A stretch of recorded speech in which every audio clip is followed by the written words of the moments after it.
Війна на сході України – громадянський конфлікт. Про це заявив Ігор Коломойський, олігарх, наближений до лідера президентських перегонів Володимира Зеленського, виданню «Бігус.Інфо». Каже, на Донбасі воюють українці з українцями, і якби Росія не підтримувала би частину з них, конфлікт би згас сам собою. Ба більше, війна на Донбасі є гарячою частиною загальноукраїнського конфлікту. Холодною його фазою він назвав ненависть один до одного, і почалася вона з Майдану.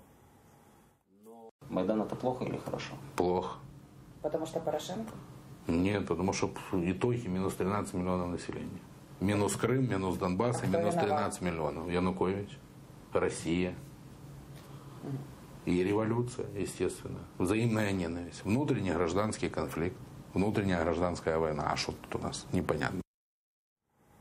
Ці слова Коломойського – ніщо інше, як складова стратегії команди новообраного президента, переконаний заступник Меджлісу Ахтем Чийгоз.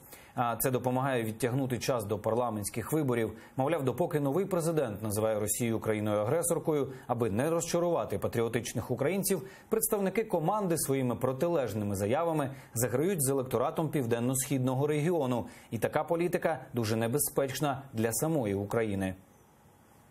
Выбранная форма общения, она и вызывает тревогу. То есть это попытка играть на внутренний электорат.